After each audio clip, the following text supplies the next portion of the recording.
President Drupadi Murmu has underlined the commendable performance of girl students of Gondwana University and called it an important step in the direction of women's empowerment. Prime Minister Narendra Modi will embark on a 2-day visit to 4 states on 7 and 8 of July. University Grants Commission has set NET, SET or SELECT as the minimum criteria for the direct recruitment to the post of assistant professor for all higher education institutions. India is one of the lowest carbon emitters in the world, and it has emerged as a world leader in energy transition.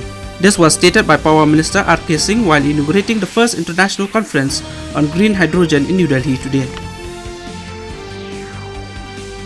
The BCCI Junior Cricket Committee yesterday announced names for the upcoming ACC Men's Emerging Teams Asia Cup 2023.